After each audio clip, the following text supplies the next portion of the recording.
오늘 본문 말씀 느헤미야 4장 14절입니다. 화면에 나와 있는 말씀 우리 쉬운 말 성경 버전으로 다 함께 합독하시겠습니다. 시작. 나는 그런 소문을 듣고 두려워하는 백성들을 보고 유지들과 관리 그 밖의 백성들에게 이렇게 말했다. 여러분 조금도 두려워하지 마십시오. 주께서 얼마나 크고 놀라우신 분인지를 기억하고 용기를 내어 여러분의 형제들과 자녀들과 아내와 집을 위하여 담대하게 싸우십시오. 아멘. 오늘 이 본문 말씀으로 여러분들과 함께 나누기 원하는 설교 제목은 너희 형제와 자녀와 아내와 집을 위하여 싸우라. 너희 형제와 자녀와 아내와 집을 위하여 싸우라 라는 제목으로 여러분들과 말씀 나누기 원합니다.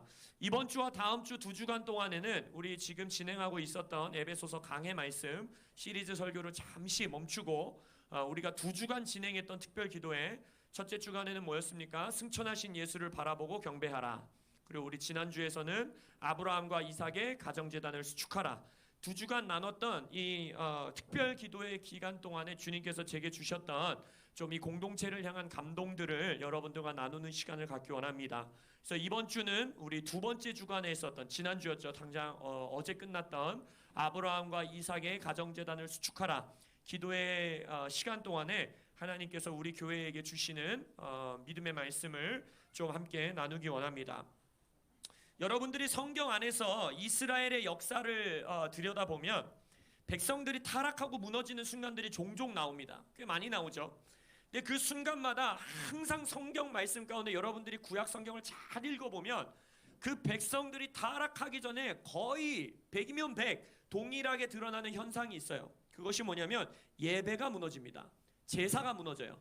하나님께서 이스라엘 백성들에게 하나님께로 나아오도록 주신 제사 시스템, 제사의 예배, 그것이 무너질 때 그대로 예배가 무너지고 제사가 무너지면 곧바로 그 이스라엘 백성이 타락하고 하나님의 뜻에서 벗어나는, 그래서 하나님의 징계가 임하는 그러한 현상을 계속해서 이스라엘의 역사 가운데서 볼 수 있습니다. 여러분들이 그것을 보기 원한다면 성경 여러 곳에 워낙 나오긴 하지만 말라기서가 그것을 가장 적나라하게 보여줘요.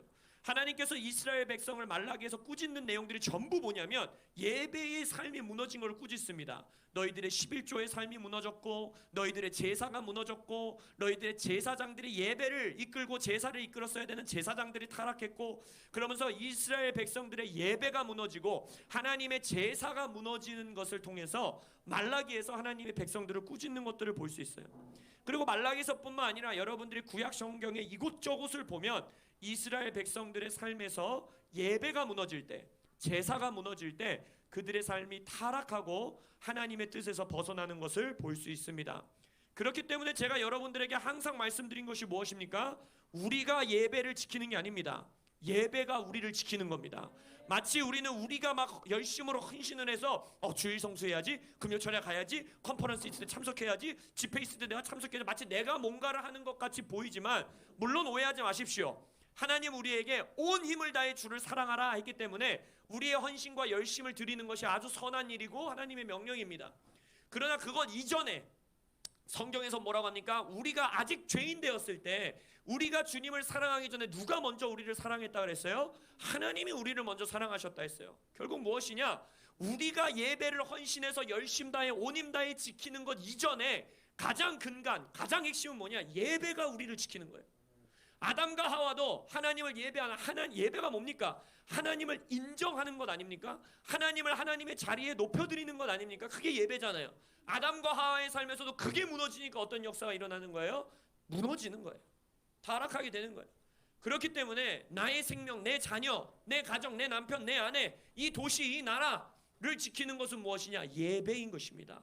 예배가 우리를 지키는 것이에요. 예배가 교회를 지키는 것입니다. 할렐루야. 예배하는 곳에 하나님께서 임재하시겠다라는 약속, 그리고 임재하시는 모습을 성경에서 다 열거하기에는 너무나 많은 곳에서 말씀하고 계세요. 가장 극명하게 말씀하신 건 시편 22편에 우리가 잘 아는 말씀, 이스라엘의 찬송 중에 계시는 주여 주는 거룩하시나이다. 하나님의 백성들의 찬양 가운데, 예배 가운데에 하나님이 직접 임재하시겠다라고 우리에게 언약해 주시는 거예요. 또 아까 우리 어린이 친구들이 잘 대답했는데 하나님께서 우리의 예배에 응답하신다는 것도 뭘로 구약 성경에서 보여줍니까? 불로 응답하시죠. 엘리야가 제단을 쌓고 그것을 하나님께 예배와 경배로 올려드렸을 때 여호와께서 불로 응답하시고 그 예배에 임재하시는 모습을 보여주시고, 다윗의 장막은 또 어땠습니까? 24시간 쉬지 않고 여호와를 찬양하고 노래하고 예배하는 그 자리에 하나님의 영광으로 임재하시는 모습을 보여주고, 자신의 임재하심을 상징하는 언약궤, 그 언약궤 주변에 하나님이 계속해서 임재하시고 그곳 가운데서 언약궤를 둘러싸고 있는 게 뭐예요? 제사 시스템 아닙니까? 바깥들, 안뜰, 지성소, 그 성소, 그 안으로 들어가는 예배 드리는 시스템, 하나님께 나오는 경배의 시스템 정 가운데에 하나님이 임재하시는 모습을 우리에게 보여주신다라는 거예요. 그렇기 때문에 주님이 임재하시면 그곳에 주님의 다스림이 있는 것이고 통치가 있는 것이고 하나님의 보호, 공급, 사랑, 용서, 회복, 자비, 하나님의 하나님 되심이 그곳 가운데 드러나는 거예요. 이것을 성경적인 용어로 쉽게 표현하면 무엇이냐? 하나님의 나라가 임하는 것입니다. 할렐루야. 그렇기 때문에 하나님의 나라가 이 땅에 임하게 하는 가장 핵심적인 통로, 가장 핵심적인 연합이 뭐라는 거예요? 예배라는 거예요. 예배. 하나님의 백성들이 예배할 때 그 자리에 그 사람들에게 그곳에 하나님의 나라가 임하는 것입니다. 그렇기 때문에 뭐라 합니까? 하나님의 나라는 이곳에 있다 저곳에 있다 말하지 말라. 너희들 가운데 하나님이 임재하신다. 할렐루야. 두세 사람이 모여 예수를 예배하고 이름으로 모이는 그곳에 하나님이 임재하신다.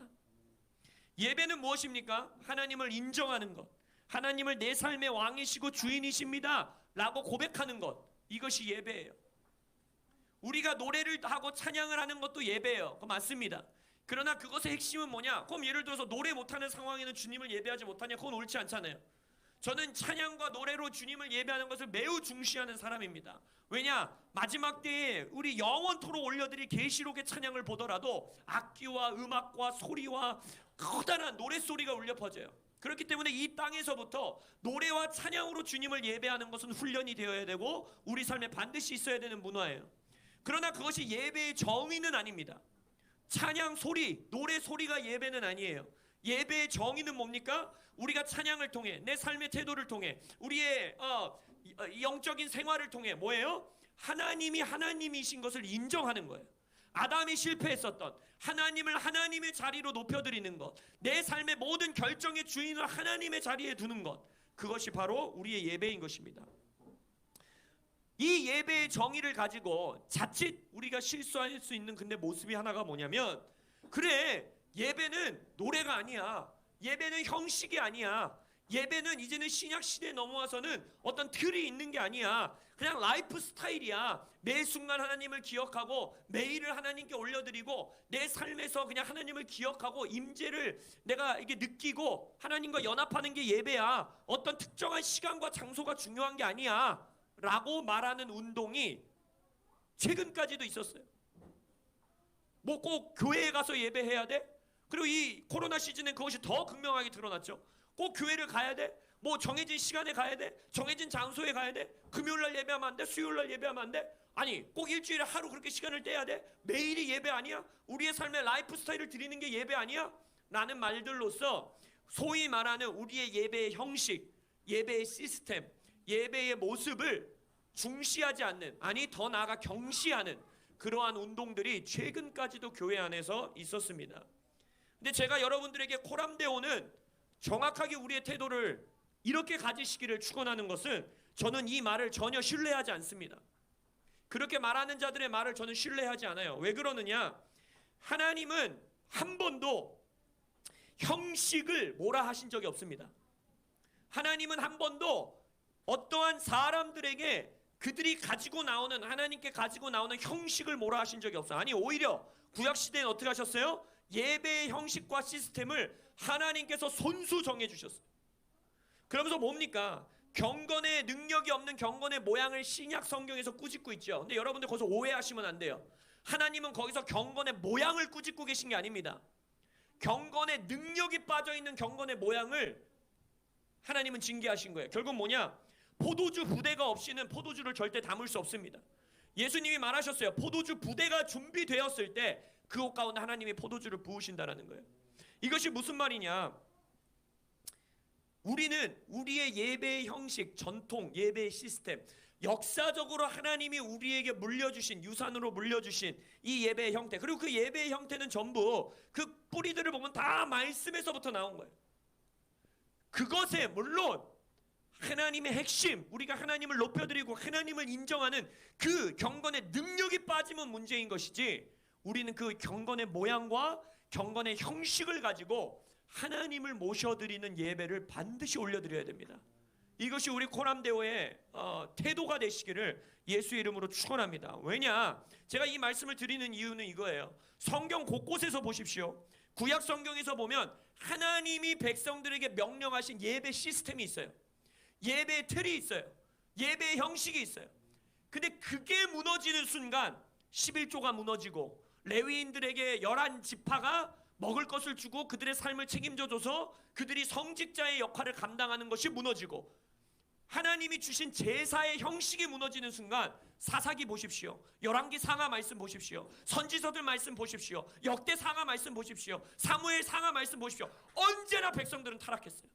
단 한 번의 예외도 없습니다.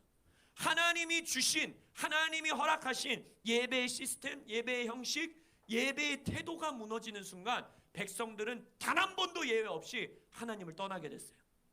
그리고 그 예배의 형식과 틀이 무너진 곳에 반드시 다른 것으로 채워지게 됩니다. 그 말씀을 우리가 느헤미야 말씀을 통해서도 볼 것인데, 그럼 이렇게 말해요 사람들이. 그건 구약시대 아니냐? 신약시대에 넘어와서 예수님이 언제 우리에게 틀을 허락하고 형식을 허락했냐? 라고 말할 수 있어요. 근데 그것도 하나는 알고 둘은 모르는 말씀이에요. 예수님을 보십시오. 예수님 복음서에서 예수님을 보세요. 오히려 제자들보다 더 따로 시간을 내어서 사람들과 따로 구별하여서 한적한 들로 나아가시기도 하고 산으로 나아가시기도 하고 이른 새벽 미명에 일어나시기도 하고 밤새서 기도하시기도 하고 따로 구별하여서 하나님께 따로 올려드리는 예배와 기도 시간이 있었다라는 거예요. 예수님이 라이프 스타일로 하나님을 경배하지 않았습니까? 예수님은 오히려 뭐라 그랬어요? 내가 하는 말 한마디 한마디가 다 주님께서 하신 말이다. 내가 하는 행동이 단 하나도 빼지 않고 아버지가 하신 일이다. 그거야말로 산 제사의 형태 아니에요? 산 제사의 라이프 스타일 아닙니까? 근데 그런 예수님이, 이미 하나님과 완전히 하나 돼 있었던 예수님이 어떻게 하셨다라는 거예요? 따로 시간을 구별했다라는 거예요. 따로 장소를 구별했다라는 거예요. 심지어 어제 우리가 기도하면서 봤던 누가복음의 말씀 뭐라고 했습니까? 습관에 따라 기도하셨다라는 거예요. 여러분들의 삶에 거룩한 습관, 예배의 습관이 있으시길 예수 이름으로 축원합니다. 또한 예수님께서 약속하신 교회를 향한 성령이 부어지시는, 그것도 의도적으로 어디다가 보여주세요? 바로 공동체가 함께 모여서 따로 시간을 구별해서 따로 장소를 구별해서 마가의 다락방에서 120문도의 성도들이 함께 모여 공동체로 예배하는 그 자리에 성령이 부어지시고 교회를 시작하신다는 거예요.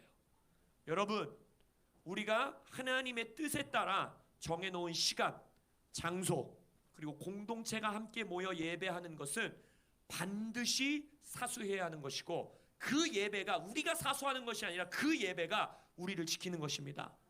코로나든 이 이후에 어떤 일이 일어나도 정부도, 어떤 누군가 지도자도, 심지어는 다른 교회 지도자들조차도 이것에 반하는 말씀을 한다면 우리가 그들을 권위의 자리에 있는 자들로서 존중은 할 것이지만 그 말에 우리는 순종하지 않을 것입니다.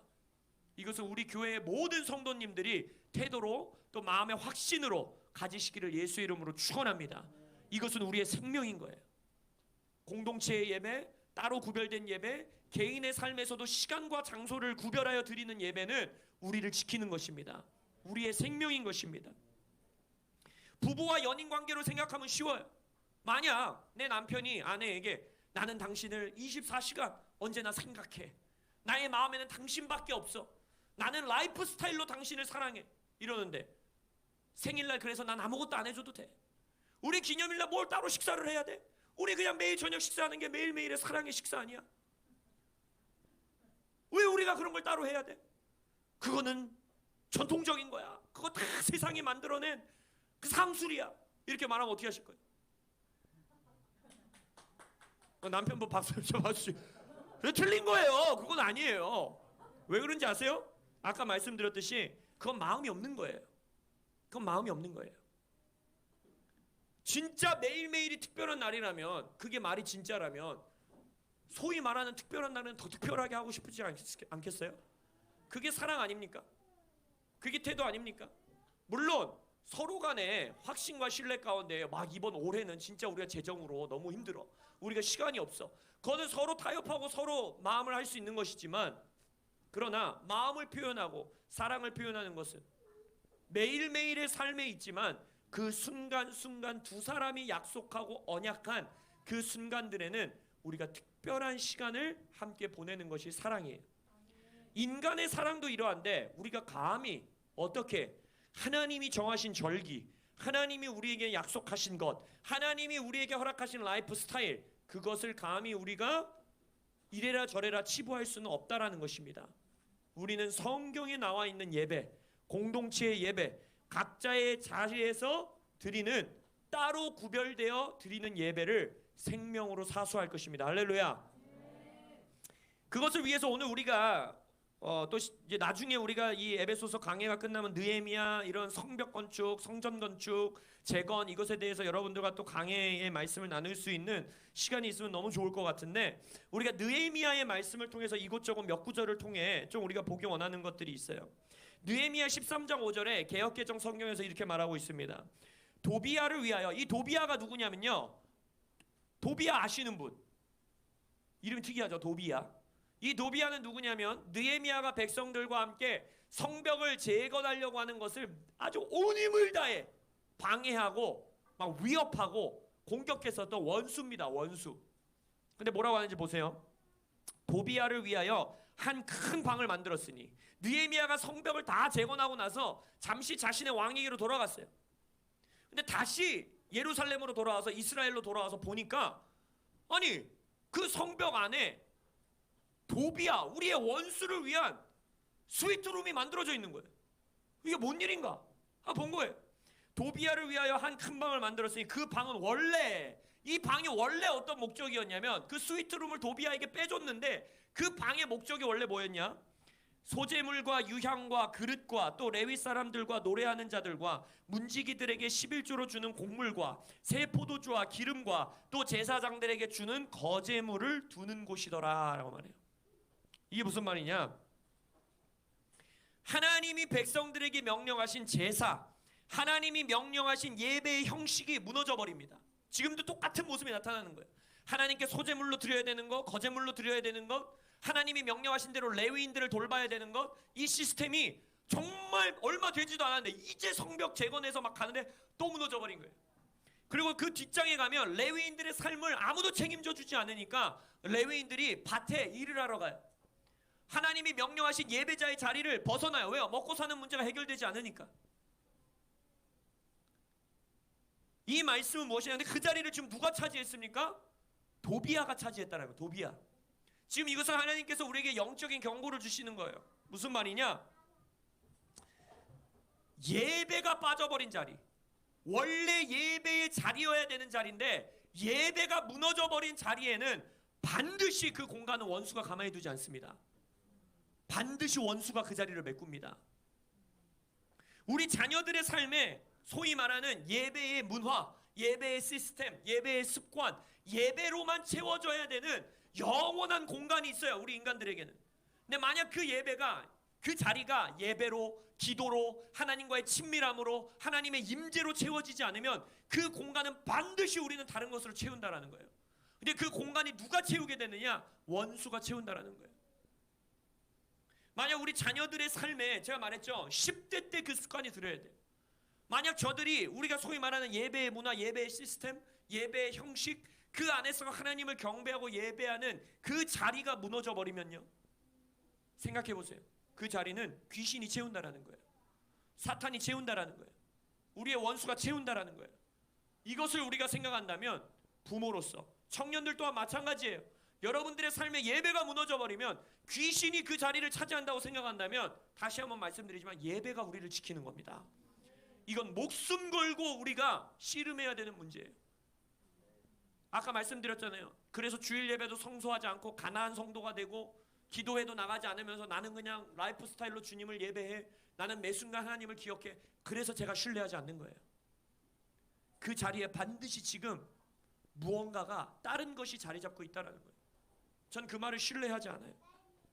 그렇기 때문에 우리의 자녀들의 삶에 예배에 대한 열심, 열정, 헌신, 사수, 예배를 사수하는 것, 하나님께서 공동체에 허락하신 예배의 시스템 안에서 기뻐하는 것, 이것이 무너져버리면 그 자리는 반드시 원수 마귀가 자리 잡는다는 겁니다. 이것을 생각하면 거룩한 두려움이 가정들에게 있으시길 예수의 이름으로 축원합니다.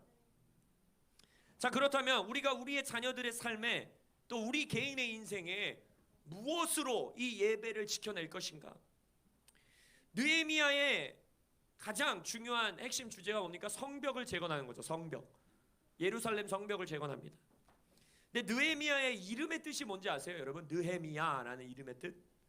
이 뜻이 뭐냐면 위로하는 자예요. 위로하는 자. 신약 성경에서 위로하는 자가 누구십니까? 성령님이시죠. 그래서 느헤미야는 성령을 예표하는 인물인 거예요.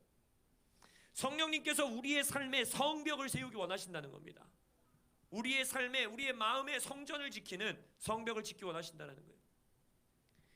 에스라와 스룹바벨은 어떤 일을 했냐면 성전을 재건했어요. 성전. 그 다음에 느헤미야는 그 다음에 포로귀환 시기에 넘어서 어떻게 했어요? 그 성전을 보호하는 성벽을 세웠어요. 성전이라는 것은 뭡니까? 신약 성경에 넘어와서 성전이 뭐예요? 우리가 성전이 되었다고 했잖아요. 우리의 마음이 성전이 되었다고 했어요. 하나님이 거하시는 곳. 결국 성전은 뭘 예표하는 겁니까? 하나님과의 친밀함, 하나님과의 하나됨, 하나님의 통치와 다스림을 상징하는 것이 바로 성전이에요. 그러면 즉 우리의 삶에, 우리의 마음에 하나님이 임재하시고 하나님과 친밀한 관계를 나누고 내 자녀들이 하나님의 통치와 다스림 안에서 살아가는 것, 그것이 성전의 삶 아니에요? 근데 그 성전을 보호할 수 있는 성벽이 필요하다는 것입니다. 그것이 빼앗기지 않기 위해서 성전, 그 공간이 하나님의 친밀한 통치와 다스림으로 채워져야 되는데, 도비아와 같이 그 도비아의 스위트룸이 되지 않게 하기 위해서 성벽을 세워서 지켜야 되는 것이 있다라는 거예요. 느헤미야서에서 보면 성벽을 재건할 때 원수가 여러 가지 유혹, 조롱, 간계, 막 자기들의 작전으로 이걸 무너뜨리려고 하고 많은 공격들이 있어요. 근데 느헤미야, 성령을 예표하는 느헤미야를 통해서 우리에게 그런 원수의 유혹과 조롱과 간계와 공격과 핍박을 이겨낼 수 있는 전략을 주신다는 거예요. 전략. 그것이 바로 오늘 본문 말씀이에요. 느헤미야 4장, 우리 다시 한번 화면 띄워주시겠어요? 뭐라고 합니까? 이 따옴표 있는 데서부터 한번 다시 읽어볼까요? 시작. 여러분 조금도 두려워하지 마십시오. 주께서 얼마나 크고 놀라우신 분이신지를 기억하고 용기를 내어 여러분의 형제들과 자녀들과 아내와 집을 위하여 담대하게 싸우십시오. 무슨 말입니까? 하나님을 기억하고 두려워하지 말면서 느헤미야가 지금 우리에게 지금 주고 있는, 성령을 예표하는 느헤미야가 우리에게 주고 있는 전략은 무엇이냐? 바로 내 가정에서부터 그 성벽을 수축해야 된다는 거예요. 내 가정에서부터 이 씨름을 해야 된다는 거예요. 그리할 때 우리는 우리의 자녀들과 우리의 인생의 성전을 보호할 수 있게 되는 겁니다. 도비아가 아닌 하나님만이 우리의 성전에 왕으로서 거하시도록 할 수 있다는 것입니다. 성전이 예표하는, 아까 뭐였어요? 성전은 뭐예요? 하나님이 내 마음에 임재하시고 우리의 가정에 하나님이 통치하시고 우리의 삶에 하나님이 친밀하게 연합하시고, 찬송 중에 우리의 찬송 가운데 하나님이 거해 주시고, 기도하실 때 하나님이 응답해 주시고, 두세 사람이 예수 이름으로 모인 곳에 예수님이 함께 하시고, 교회가 공동체로 모여서 예배하고 기도할 때마다 임재하시고, 이것이 성전의 삶 아닙니까? 1세기 교회에서도 근데 이러한 성전의 삶이 어떤 모습으로 나타나는지 보세요. 바로 뭐예요? 오이코스로 나타난다는 거예요. 오이코스.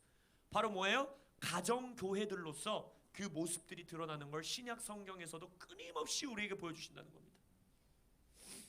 하나님의 성전을 내 삶, 가정, 교회에서 수축하여 보호하는 것, 그것이 바로 무엇이냐? 이 성벽이 바로 무엇이냐?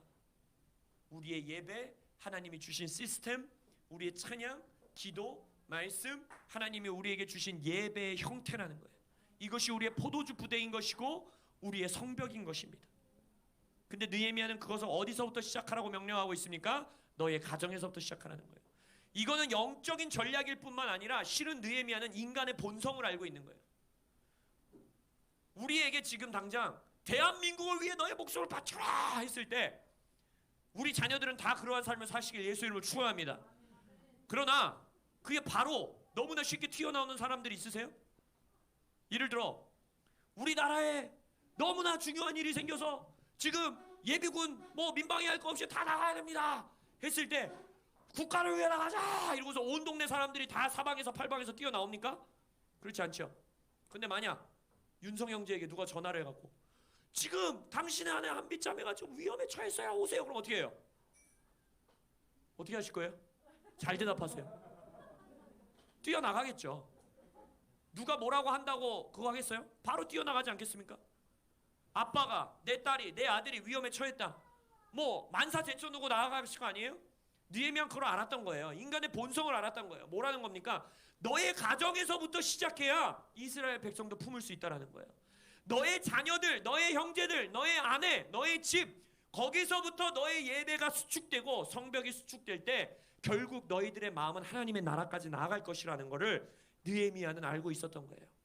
우리의 시작은 가정에서부터 시작되는 것입니다. 나중에 느헤미야 4장을 여러분들이 쭉 읽어보세요. 16절 이하에는 어떤 모습이 나타내냐면 이 성벽을 수축하는 모습이 밤낮 쉬지 않습니다. 누군가는 밤새서 파수하고 누군가는 낮에 일하고 또 한 손에는 이 도구를 들고 한 손에는 무기를 들고 한 허벅지에는 칼을 차고 이 성벽을 수축하는 모습이 밤낮 끊이지 않아요. 이것은 개인의 삶의 차원에서도 가정의 삶의 차원에서도 그리고 이 개인과 가정의 삶의 차원에서 어디까지 넘어가는 거예요? 이스라엘 백성, 국가, 하나님의 나라의 차원까지 나아가는 것입니다. 예배를 사수하고 하나님이 허락하신 이 성전, 나에게 주신 친밀함, 하나님의 영광, 하나님의 다스림을 보호하기 위한 씨름이 근데 이 하나님의 친밀함, 영광, 다스림이 언제 임한다 그랬어요? 찬송 중에 공동체가 모여 예배할 때 가정에서 너희들이 기도할 때 두세 사람이 모일 때 그때 하나님이 우리에게 임재하신다고 약속하신 거 아닙니까? 이걸 지켜낼 때 그 성전을 지켜내는 것입니다. 그래서 여러분의 가정의 차원에서도 내 아내와 내 형제와 내 자녀들과 내 집을 지키기 위한 그곳에 하나님의 성전이 모셔지기 위한 가정 예배 그 씨름을 우린 11월에 훈련하는 거예요. 오른쪽 허벅지에 칼을 차시고 한 손에는 도구를 드시고 한 손에는 무기를 드시고 예배하십시오. 할렐루야. 가정에서부터 성벽을 수축하십시오. 경배하십시오. 근데 이것이 비단 한 가정의 문제에서 끝나는 것이 아니라 느헤미야서를 보면 공동체의 차원으로까지 이어집니다. 느헤미야 3장에 보면 누가 어디부터 어디까지 이문에서 저문, 성벽의 성벽 누가 어디까지 성벽을 담당했는지가 이름이 자세하게 나와요. 여러분들 성경 통독하다 보면 거기 지겨워서 막 쑥쑥쑥쑥 넘어가시는 분들이 있는데 아니에요. 느헤미야 3장은 진짜 위대한 한 장의 성경장입니다. 왜냐? 여러분들이 느헤미야 3장을 보면요 누가 어디서부터 했고 누가 어디서부터 했고 누가 어디서부터 이런 말이 나오는데 거기에 계속 반복해서 나오는 한 구절이 있어요. 뭐냐면 자기 집과 마주대한 곳을 수축하였고 자기 집 맞은편을 수축하였고 자기 집에서 가까운 부분을 수축하였고 자기 집과 마주대한 부분을 수축하였고 자기 방과 마주대한 부분을 중수하였더라. 이 말이 계속 나와요. 그리고 그 다음에 나오는 계속 반복해서 나오는 말이 뭐냐면 누구누구의 아들들이 함께 중수하였더라. 누구누구의 아들과 딸이 함께 중수하였더라. 누구누구의 아들이 거기를 맡아서 중수하였더라. 가정과 가문이 담당해서 짓는 부분들을 계속 반복한다는 거예요. 내 집에 가까운 곳, 내 가정과 가까운 곳, 내 가정과 맞닿아 있는 것. 그것을 누가 감당하는 거예요? 그 집의 아빠와 엄마와 아들과 딸들이 그것을 중수하는 것입니다. 만약 우리 김 집사님이 이제 우리 코람데오 지체로서 화성에 맡아야 되는 한 성벽의 부분이 있어요. 근데 만약 김 집사님이 몸이 피곤해. 오늘은 내가 강남에서부터 일하고 화성까지 왔더니 오늘은 좀 쉬어야겠어. 이래서 거기 맡은 부분을 수축하지 않아요. 그럼 어떻게 됩니까? 아가서에서 보면 여우가 들어와요. 여우가. 근데 그 여우가 들어와서 김 집사님의 가정의 틈탈뿐만 아니라 뭐예요? 김 집사님이 맡고 있는 코람데오의 성벽이 있다라는 거예요. 그 가정이 맡고 있는 김동석 집사와 그의 아들과 딸들이 맡은 부분이 있다라는 거예요. 그 부분이 무너져 버리면 공동체의 성벽이 타협하게 되는, 무너져 버리게 되는 것을 지금 느헤미야서는 우리에게 말씀해주고 있다는 것이. 결국 무슨 말이냐? 내 한 가정의 예배가 내 가정을 지킬 뿐만 아니라 나의 집에서의 예배가 누구를 지킨다라는 거예요? 옆에 가정을 지킨다는 거예요. 내 연약한 형제를 지켜준다라는 거예요.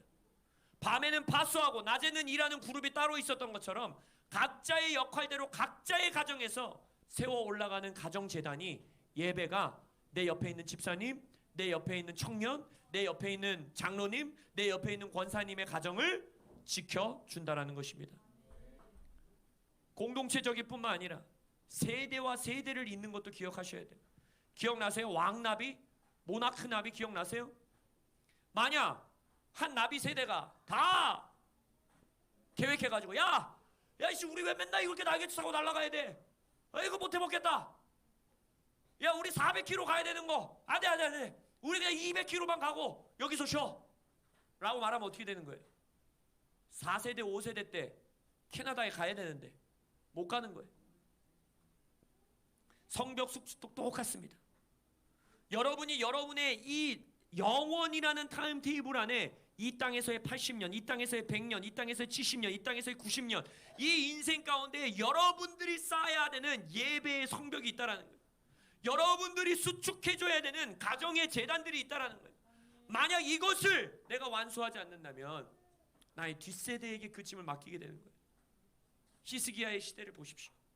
남성모 목사님께서 그 히스기야의 이름들 몇 대까지 올라가면서 세대와 세대를 거쳐서 그 유업이 물려주는 걸 보지 않았습니까? 근데 히스기야가 자신에 대해서 그것을 해내지 못했을 때 바로 그 다음에 유다 지파 이스라엘 백성들의 타락으로 이어지는 것을 우리는 볼 수 있는 것입니다.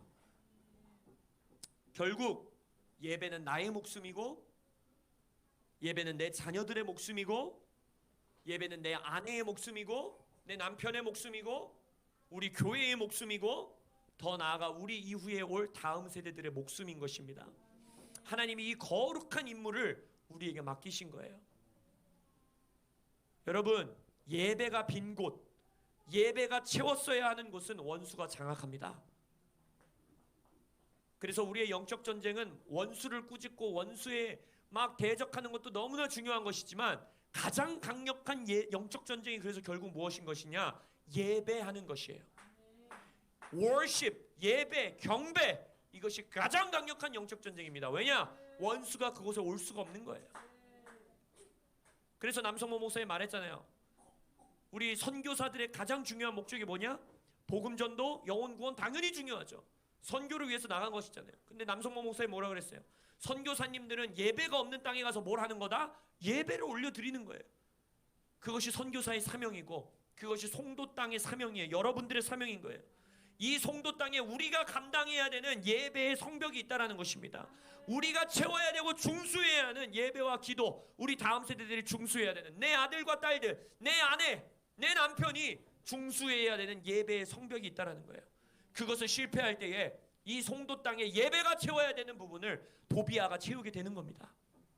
그것을 생각한다면 가장 강력한 세븐엠 사역, 가장 강력한 사회 변혁 사역, 가장 강력한 하나님의 나라를 세우는 사역, 그것은 어디서 시작한다?